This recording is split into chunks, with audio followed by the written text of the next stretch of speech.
Vamos lá, vocês pediram e eu tô atendendo. Kel, o que eu faço quando eu não consigo implementar o ClickUp dentro de um negócio? Vamos voltar um pouquinho. Por que é difícil implementar o ClickUp em um negócio? Por que não é tão fácil quanto a gente imagina ser, né? Primeiro ponto é que o uso de uma ferramenta, ela é, na verdade, uma consolidação de um processo já bem estruturado. Então, como a gente pode ver, a maior parte dos negócios digitais, eles não têm processos. Eles acontecem, tem uma alta rotatividade de pessoas, logo você não consegue fincar uma bandeira, uma estrutura ali por um determinado tempo. Então, o que acontece? Antes de validar, de entrar com uma ferramenta que vai te levar tempo para configurar, você precisa fazer com que as pessoas criem o hábito de entender o processo e executar o processo, entendeu? E a melhor forma de fazer isso, no meu entendimento, é através de planilhas. Eu uso as planilhas há muito tempo atrás, assim, eu não inventei as planilhas, né? Eu não sou a inventora do Google Sheets nem do Excel, mas eu uso desde criança. Pra você ter uma noção, eu brincava de desenhar nas células do Excel. Então, assim, eu tenho muita familiaridade com ela. E eu consigo hoje trazer uma simplicidade para que a gente consiga implementar um processo, validar ele, e depois que está validado, é muito mais fácil jogar ele para dentro do ClickUp. Então vamos lá, o que eu fiz isso aqui? Inclusive foi a pedido de uma das mentoradas aqui do GED, e eu estou simplificando um processo onde existe uma reunião. Nessa reunião é delegada as tarefas, só que não se tem nenhum controle de em que pé está aquela tarefa. Então, se você pode ver aqui, ó, que nesse controle dessa planilhinha, eu tenho uma coluna da fase, e a fase entenda como se fosse os marcos para nós, tá? De gestão de projetos, ou seja, um agrupamento de tarefas que vão dizer em que momento ele é aplicado. Como, por exemplo, numa concepção, também conhecido como um planejamento, a gente vai olhar, a gente vai ter um termo de abertura, a gente vai fazer o briefing com o time, a gente vai fazer ali o desenho do funil, a gente vai pensar, desenhar, se é um projeto começando do zero, a gente vai desenhar melhor o público-alvo, vamos fazer pesquisa, entendeu? Então, tudo isso entra dentro de uma primeira fase, que é a fase de planejamento, a fase de concepção. Depois, eu tenho a fase de captação. E aqui, como um exemplo, eu estou considerando um evento, né, online e gratuito, onde a gente vai ter criativos, páginas de captura, páginas de obrigado, vamos levar para um grupo de WhatsApp e vamos também enviar convites através do e-mail marketing. Nesse caso, eu coloquei nessa coluna B as tarefas representando o entregável final. O que é o entregável final? É aquilo que eu vou receber no final de tudo. É o bolo pronto. Agora, se eu vou precisar de farinha, de ovos, de chocolate, de uma batedeira para bater tudo, isso é parte do processo para me entregar um bolo no final, certo? E aí é importante a gente até fazer essa analogia do bolo para você entender um pouquinho melhor sobre alguns outros itens aqui. A prioridade. Adianta eu colocar a forma para aquecer no forno sem ter colocado a massa do bolo ali dentro? Não faz sentido, né? Então, qual que é a prioridade zero? A prioridade zero é os ingredientes que vão fazer o bolo. Então, aqui, ó, a gente começa com prioridade zero, aquilo que precisa ser feito primeiro. Prioridade 1 é finalizei a 0, eu passo para 1. Finalizei a 1, eu passo para 2. Isso ajuda o time a eles não executarem algo que é prioridade 3 antes de algo que é prioridade 0. Principalmente quando a gente fala, por exemplo, de um copywriter que quase tudo passa na mão dele, né? Antes de ter criativo, passa pelo copywriter. Antes de ter uma página, passou pelo copywriter. Então, esses tipos de ações aqui, elas servem para ajudar o time a entender qual é a prioridade dele, certo? O proprietário nada mais é que o responsável pelo aquele entregável final. Então, quem que é o responsável pelo bolo pronto? É a chefe de cozinha. Mas vai passar, quem vai fazer o bolo não é a chefe de cozinha, só que é ela que é a responsável. Então, entenda que aqui o proprietário, eu sempre vou colocar aquela pessoa que Na falta de comunicação com o time, eu vou atrás do responsável para ver em que pé está. Entendeu? Isso é muito importante você definir isso, porque faz com que também não fique dependendo de uma única pessoa o entendimento de como estão as tarefas ou de como está a execução, entendeu? Então, divida as responsabilidades. Em um outro vídeo, eu até explico um pouco melhor que a gente quebra essa responsabilidade em uma RACI, onde eu tenho o aprovador, eu tenho consultados, informados também. Só que aqui nesse primeiro momento, eu tô simplificando, então eu só quero o responsável. Se eu tiver que cobrar pelos criativos, quem é que eu vou cobrar? Se eu tiver que cobrar o termo de abertura, eu vou cobrar a Raquel. Se eu tiver que cobrar sobre a página que tá convertendo ou não, se ela tá com bug ou não, quem é que eu vou falar? Entendeu? Então o proprietário aqui é para isso. Aqui no status da tarefa é em que pé está essa tarefa. Então o termo de abertura aqui no exemplo, ele tá como status concluído. Já o briefing do time, ele está em status de execução. O que significa o briefing do time? Gente, não cometa esse erro. Montou um planejamento, montou a estratégia, você não pode supor que as pessoas saibam o como executar ela. O que você pensou? Então, você, estrategista, você tem que trazer essa clareza para o time através de um vídeo, de um manual e o melhor dos mundos, através de uma reunião, onde eles possam tirar suas dúvidas, entendeu? Então aqui, o briefing para o time, para isso acontecer, precisa estar pronto o termo de abertura, porque senão alguém vai levantar a mão e vai perguntar, mas qual que é o budget que vamos usar? E aí isso não foi coletado ainda. Agora, se tiver o termo de abertura e o termo de abertura ser feito dentro do nosso modelo, que eu ensino aqui dentro do GED, vocês vão saber, vão passar por essa atividade e não vai dar como concluir essa tarefa até que ela realmente esteja concluída, ok? Então, aqui, ó, no delegado para, é onde a gente vai fazer as trocas de bastão.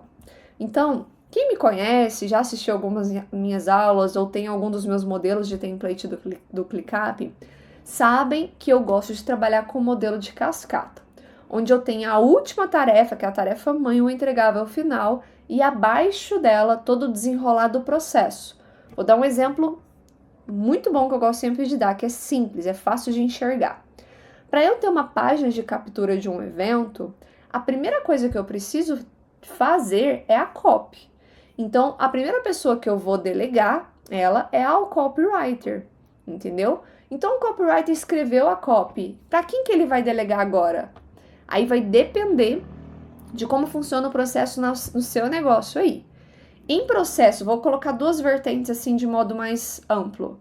Nós temos uma vertente onde existe uma burocracia, onde a cada processo eu preciso de aprovação. Então, a gente engessa muito o processo, porém, a gente consegue corrigir mais rápido ao invés de ter um retrabalho. E nós temos um outro lado, onde é mais clássico aqui no marketing digital, onde a gente vai delegando, vai passando para frente e no final a gente analisa se ficou bom ou não. E pode ser que volta lá para a primeira pessoa, que é o copywriter.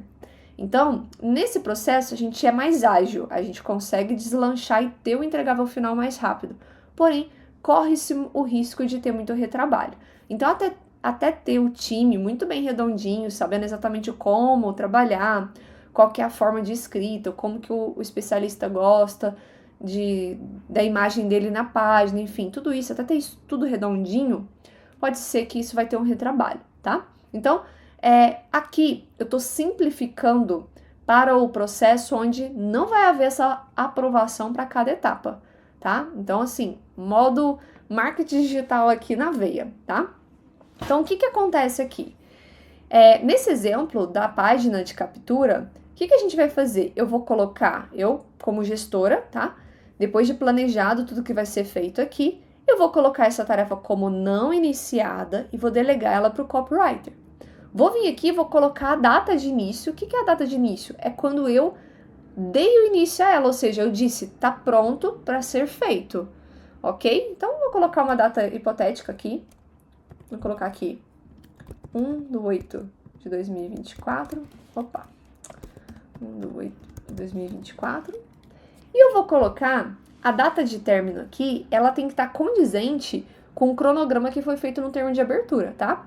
E a data de término não é quando o copywriter vai me entregar, é quando eu tenho que ter esse entregável final pronto, ou seja, quando é que eu vou começar a captura? Então, suponhamos que eu vou começar a captura dia 10, tá? Eu vou colocar a data do término dia 10? Não, eu vou trabalhar aí com pelo menos 24 horas de gordura. Aí, dependendo do histórico do seu projeto, se costuma ter muito atraso, aí você vai ter que fazer uma boa gestão aqui do cronograma, tá? Então, vou colocar aqui como se eu estivesse colocando pelo menos 24 horas. Então, no dia 9, eu tenho que ter pronto essa página de captura, ok? Vou colocar aqui o nome responsável. Quem que é o responsável pela página? Ah, aqui vai ser a Raquel. Vou colocar a Raquel mesmo. Vem aqui. Coloquei a Raquel. Beleza. O que acontece? Aqui tem outros campos, tá? Eu vou só explicar rapidamente aqui. Aqui o campo de copy, o copywriter ele vai anexar o arquivo dele aqui. E esse aqui é uma funcionalidade. Esse aqui é uma funcionalidade nova do Google que a gente consegue aqui agora anexar o arquivo. Vou colocar como se fosse esse aqui, ó, tá? Roteiro. Não é esse não, mas só como exemplo, tá? Só para vocês verem como é que vai ficar. Então, o copywriter, quando ele finalizar, ele vai deixar a copy aqui. Então, eu tenho uma coluna somente das copies, do arquivo de copy, certo? Se por acaso ele fosse um criativo, eu colocaria aqui a pasta do criativo final, tá?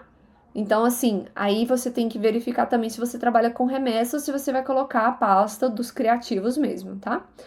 Nós temos uma aula de explicação de como que eu trabalho com gerenciamento das pastas dentro dos projetos de funis. Agora, vamos voltar aqui um ponto importante. O copywriter finalizou, ele foi, anexou aqui o documento com a copy. O que ele tem que fazer, tá? Ah, desculpa, vamos voltar um passo antes. O copywriter está executando. O que ele tem que fazer? Ele tem que vir aqui e executar. Tá? Tô aqui escrevendo as minhas copies. Finalizei a copy. Eu vou dar como concluído? Não, porque o concluído aqui é da página. A página não tá pronta. Então, o copywriter vai vir aqui, ele vai colocar como não iniciado e vai colocar para a próxima pessoa. Quem que é a próxima pessoa agora? É o web designer. Aí, o que ele tem que fazer? Ele finalizou a parte dele, certo? Ele vai lá no canal de comunicação oficial e vai avisar. Web designer, fulano, tá pronto a página de captura versão 1 para você iniciar. Já tá lá na planilha. É isso, tá? O gestor, o que ele vai fazer? Ele vai acompanhar isso aqui. Ele vai acompanhar o que o copywriter tá fazendo. O que ele vai olhar? Ele vai olhar os execução. O que tá em execução? Ó, o gestor de projeto tá executando isso. O copywriter agora tá executando isso. Entendeu? O web designer, pô, não iniciou. Web, liga lá, ó. Você não iniciou ainda a página. Tem previsão de quando você consegue entregar? Ah, eu já iniciei, esqueci. Porque pode acontecer. É um processo novo, você tem que acompanhar o time para que eles entrem dentro do eixo, ok? Então, por isso que é importante as reuniões de dailies, tá? E nós temos uma aula específica, inclusive com uma pauta, uma ata de como você deve fazer uma reunião de daily com o time, tá? Então, olha só, aqui nós temos essa tarefinha aqui que foi delegada para o web designer. O gestor, ele vai sempre lembrar. Web designer, não é para você entregar dia 9, não. Eu preciso antes. Dia 9, eu preciso já estar aprovado, já tem que estar configurado dentro da infra, ok? Então, o que é o processo de uma página, tá? Só para vocês entenderem. Ele passa pelo copywriter, depois ele vai para o web designer, a depender de como é o processo aí, pode ser que envolva o designer para que ele crie as imagens e o web aplique, mas eu gosto de trabalhar, particularmente eu gosto de trabalhar com web designer que já é designer, onde eu não envolvo uma outra pessoa, então ele mesmo já cria a imagem e já me entrega a página pronta.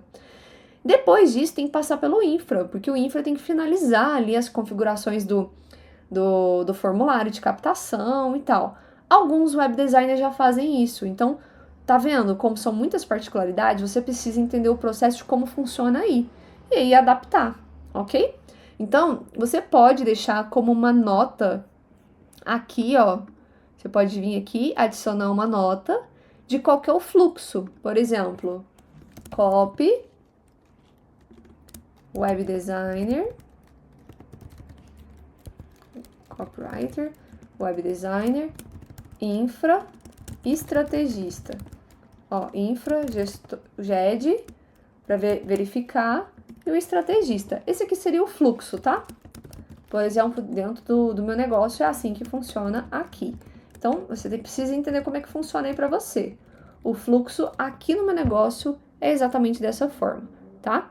Então, o copywriter escreveu, o web designer cria a página, o infra finaliza a parte de configurações, o GED vai verificar se tudo isso aqui está funcionando, ou seja, se o cadastro quando foi feito, ele entra ali dentro das automações, ele recebe o primeiro e-mail, pô, tem que estar funcionando.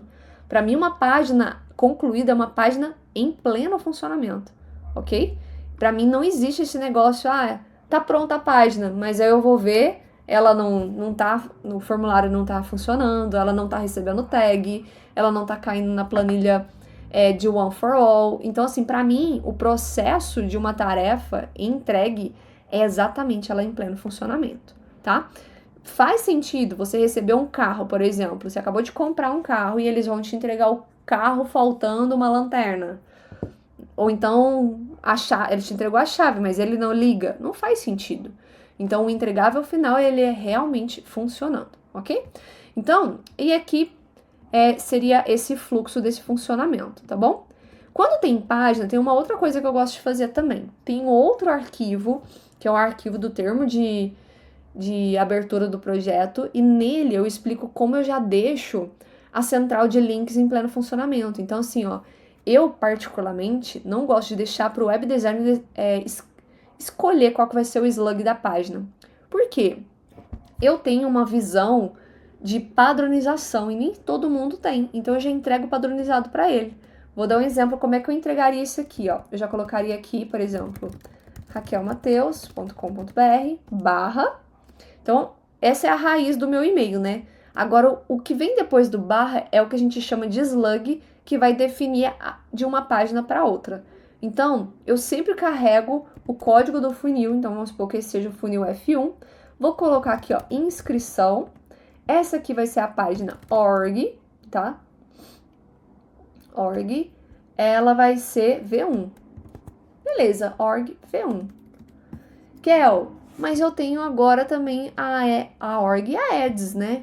Sim, então aí você vai ter que deixar, ou você vai criar duas, como que fala? Duas linhas aqui especificadamente, ou ao invés do link aqui, né, você manda ele lá pro termo de abertura para ele enxergar qual que é o link que ele tem que colocar. Esse aqui facilita de um tanto, né, que às vezes até compensa colocar mais uma linha aqui especificadamente para a próxima página, até porque eles são entregáveis finais diferentes, né? Então, vou fazer aqui como que eu faria exatamente para isso, ó, vou repetir tudo aqui, vou repetir, e aqui nessa página eu vou mudar o slug, ele vai ser ads V1, entendeu? Eu entregaria exatamente assim pro meu web designer, então ele já sabe qual que é o slug que ele tem que colocar no link. E aqui não vai funcionar, é óbvio, porque essa página não existe, mas fica fácil de acessar ela depois, ok? Aqui, ó, nas observações, ele vai servir para o GED, durante as reuniões que ele está tendo ali com o time, para ele colocar os pontos de atenção aqui, tá? Então, suponhamos que o web designer entregou e agora vai para a mão do infra, certo? O infra aqui está executando. E aí, no infra, pega e fala alguma observação. Cara, tá precisa corrigir, por exemplo, precisa corrigir versão mobile. Exemplo bobo, mas que acontece, tá? O principal, né? Entregar uma página sem a versão mobile. Então, aqui, por exemplo, ela tem que estar responsiva para mobile. Então, você vai colocar um ponto de atenção e a gente consegue ir acompanhando esses pontos de atenção aqui ao longo dos dias, né, de acompanhamento aqui desse projeto. Ok? Então, pronto. Eu expliquei de forma linear, agora eu quero explicar de forma vertical para vocês. Esse aqui, ó, é um modelo bem simplificado, tá? Mas ele serve para lançamento, Essa planilha, ela serve para você controlar o seu perpétuo, ela serve para você controlar um evento presencial, não importa o projeto. Porque aqui é você que vai colocar a fase e os entregáveis finais. Então, pensa em fase como quebras, como se fossem grandes agrupamentos para você conseguir enxergar as coisas de forma mais clara, tá? Isso vai facilitar também para você conseguir colocar as datas certinhas aqui de quando que as coisas precisam acontecer. E aí, aqui a gente consegue fazer também uma formulinha, vou ver se eu já deixo ela pronta aqui, para ela colocar em vermelho quando passa ou quando tá chegando próximo dessa data, ok? É importante a gente ter isso também para a gente bater o olho. Se a gente usa isso no ClickUp ele já mostra isso pra gente. A gente já consegue criar mecanismo de automação lá, enfim, é muito mais simplificado, né? A gente tem uma ferramenta trabalhando ali ao nosso favor. Nesse caso, como a gente quer simplificar para o time, não necessariamente simplificar para o time, é simplificar para o gestor, tá? Aqui para o gestor, ele vai ter uma visão, claro, mas ele vai precisar ter esse acompanhamento aqui de com quem tá a tarefa versus o prazo que tá chegando ao fim, entendeu? Então ele tem que fazer um acompanhamento muito próximo. Pô, se tá chegando próximo da data aqui e a gente ainda não tem, ó, o web designer nem iniciou essa página, eu preciso ir lá e chamar a atenção dele no sentido de chamar para o estado de presença. Estamos com prazo curto, preciso do comprometimento na entrega. Ok? Então, esse é uma planilhinha, espero que vocês façam um bom uso. Aqui são exemplos, tá, de como vocês vão aplicar aqui no quesito de evento, no pós-evento, e aí você pode adaptar isso de acordo com o seu negócio. E aí, só para encerrar essa aula, o que eu faria, né, quando eu trato de gestão de tarefas do time, eu não misturo dentro de um mesmo, tá? Eu abriria uma aba para cada projeto. Então, aqui é o projeto 1, então se eu vou fazer o projeto 2, eu duplico aqui, e aí eu vou falar do projeto 2. Ou vou colocar o código do funil aqui, né, por exemplo, F2, tá? Então, assim, utilize com sabedoria, aqui, ó, de modo que você consiga enxergar as prioridades. Você pode usar aqui as cores também, ó, das abas, até para colocar, pô, isso aqui é urgente, vermelhinho, preciso olhar para ele, entendeu? Esse aqui tá tudo em dia. Você pode usar essas cores aqui para facilitar a sua bater o olho e enxergar, ok? Então é isso, espero que você tenha gostado dessa aula e eu te vejo na próxima.